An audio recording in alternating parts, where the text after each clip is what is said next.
Good morning, dear students. I hope you all are fine at your homes.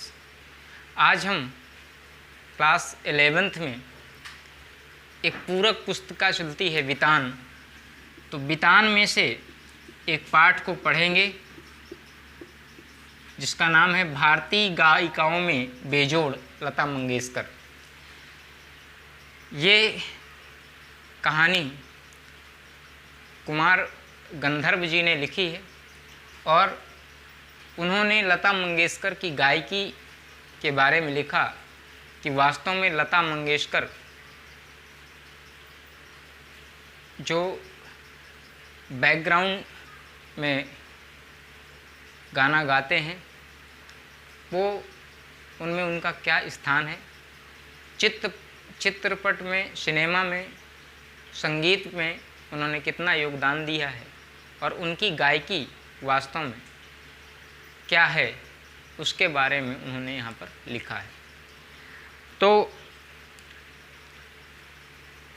यह पाठ मूल रूप से हिंदी में लिखा गया है और इसकी रचना भाषा की सांगीतिक धरोहर है। यह शास्त्रीय संगीत और फिल्मी संगीत को एक धरातल पर ला रखने का साहस है। यह एक ऐसी परख है जो न शास्त्रीय साहित्य है, न शास्त्रीय संगीत है और न ही सुगम है। यह बस संगीत है। लता मंगेशकर जी के गानपन के बहाने लेखक ने शास्त्रीय संगीत और चित्रपट के जो संगीत है उसके संबंधों पर अपना विचार, अपना मत प्रकट किया। लेखक बताते हैं कि एक बार वो बीमार थे, रेडियो पर एक गाना सुन रहे थे। वह गाना इतना अच्छा लगा इनको कि उस गाने को ये कभी ताउम्र भूल नहीं पाए और रेडियो में जब गाना पूरा हुआ, पूरा बज गया, उसके अंत में जब गायिका का नाम बताया लता मंगेशकर, तो जैसे ही यह नाम उन्होंने सुना तो हैरान हो गए। उन्हें स्मरण हो आया कि यह प्रसिद्ध गायक दीनानाथ मंगेशकर जी की बेटी है, जिनकी गजब अजब गायकी जो है उनकी बेटी की आवाज़ के रूप में वापस से ज़मीन पे, धरातल पे आ गई। खैर, यह शायद बरसात जो गाना सुन रहे थे, यह बरसात मूवी, बरसात फिल्म के पहले का गाना था। लता से पहले जो प्रसिद्ध गायिका नूरजहां थीं, चित्रपट के संगीत में उनका बहुत नाम था, बहुत प्रसिद्ध थी, लेकिन लता उससे भी आगे निकल गई। लेखक का मानना है कि लता के बराबर की कोई गायिका अभी तक नहीं हुई। लता ने चित्रपट संगीत को लोकप्रिय बना दिया। आज बच्चों के गानों का स्वर बदल गया है। यह सब लता के कारण ही संभव हो पाया। चित्रपट संगीत के विविध प्रकारों को आम आदमी समझने लगा है तथा गुनगुनाने लगा है। लता ने नई पीढ़ी को संगीत का एक संस्कार दिया है। संगीत को वास्तव में लता ने ही संस्कारित कर दिया है। आम आदमी में संगीत विषयक अभिरुचि पैदा करने का अगर श्रेय जाता है किसी को, तो वो योगदान, वो श्रेय जाता है लता मंगेशकर को। आम श्रोता शास्त्रीय गायन व लता के गायन में से लता की ध्वनि मुद्रिका को पसंद करेगा। आम आदमी को राग के प्रकार, ताल आदि से कोई लेना देना नहीं होता। उसे केवल मन को मस्त कर देने वाली एक मिठास चाहिए, एक सम्मोहक आवाज़ चाहिए, जो कि लता के गानपन में, लता की गायकी में 100% मौजूद है। लता के गायन की एक और विशेषता होती है स्वरों की निर्मलता। नूरजहां के गानों में जहां मादकता थी, मदहोश कर देने वाली बात थी, वैसे ही तो लता में नहीं है, लेकिन लता में स्वरों की कोमलता है और मन को मुग्ध कर देने वाली सम्मोहन शक्ति है।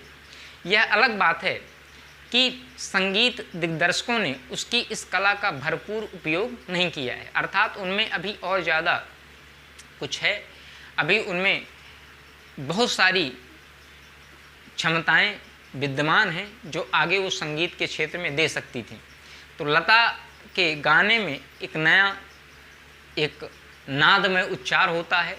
उनके गीत के किन्हीं दो शब्दों का अंतर स्वरों के आलाप द्वारा सुंदर रीति से भरा रहता है।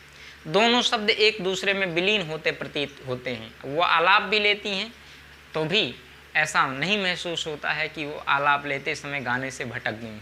लेखक का मानना है कि लता के करुण रस के गाने ज़्यादा अच्छे होते हैं।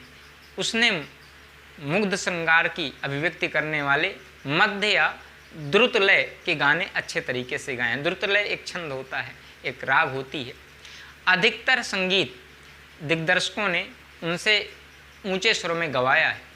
लेखक का मानना है कि शास्त्रीय संगीत का जो चित्रपट संगीत में जब यदि तुलना करें तो वो वास्तव में निरर्थक है। शास्त्रीय संगीत और चित्रपट संगीत की हम तुलना कर ही नहीं सकते। Both are very different. एक उत्तर है, दूसरा दक्षिण है। दोनों में धरती आसमान का अंतर है। शास्त्रीय संगीत में गंभीरता, स्थायी भाव है, जबकि चित्रपट संगीत में तेज व लय व चपलता प्रमुख होती है।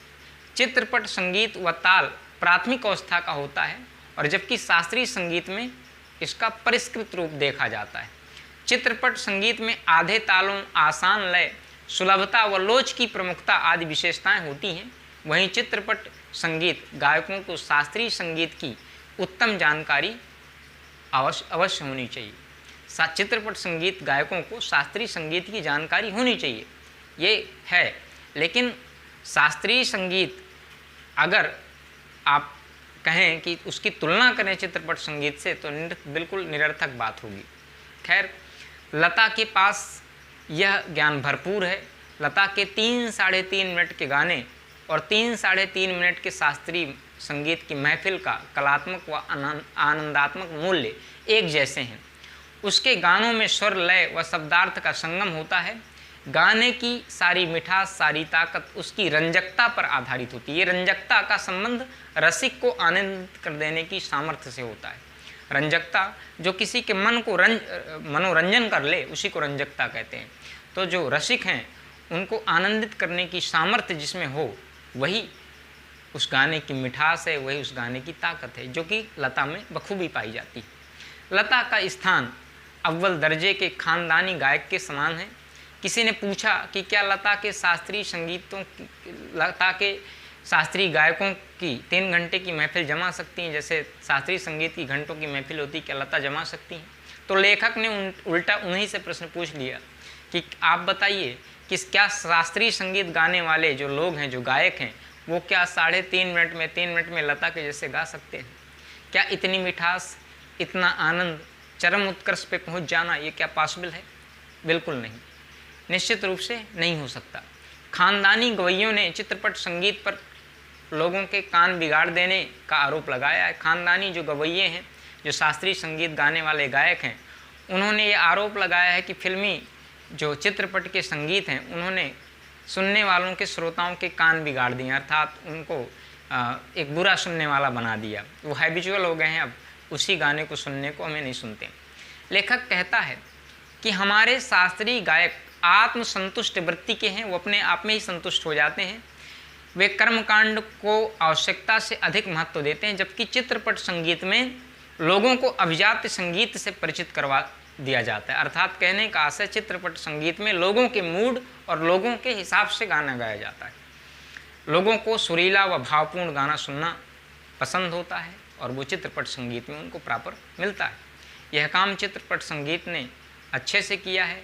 इसमें लचकदारी है। उस संगीत की मान्यताएं, मर्यादाएं, झंझटें आदि निराली हैं। यहाँ नवनिर्माण की गुंजाइश है। इसमें शास्त्रीय संगीत की जो रागदारी के अलावा लोकगीतों का भरपूर प्रयोग किया गया है। संगीत का क्षेत्र बहुत विस्तृत, बहुत व्यापक है। ऐसे चित्रपट संगीत की बेताज साम्राज्ञी लता मंगेशकर, उसकी लोकप्रियता अन्य पार्श्व गायकों, अन्य प्लेबैक सिंगरों से काफ़ी अधिक है। उसके गानों से लोग पागल हो जाते हैं, झूमने लगते हैं, नाचने लगते हैं। आधी शताब्दी तक के लोगों के मन पर उसका एक छत्र राज्य कायम है, उसका प्रभुत्व कायम है। यह एक चमत्कार है जो आँखों के सामने है लता मंगेशकर के रूप में। तो लता मंगेशकर की जैसी कोई गायिका अभी तक नहीं हुई है, ऐसा मानना है लेखक गंधर्व कुमार का। तो प्यारे बच्चों, आशा करता हूँ कि आपको ये चैप्टर समझ में आया होगा। अगर फिर भी कोई डाउट हो, आप एक बार किताब पढ़ें, वीडियो को देखें, और फिर भी अगर आपको कहीं कोई डाउट हो तो आप कमेंट बॉक्स में पूछें। कोई क्वेरी हो आप मुझसे पर्सनली पूछ सकते हैं। Okay, thanks for watching.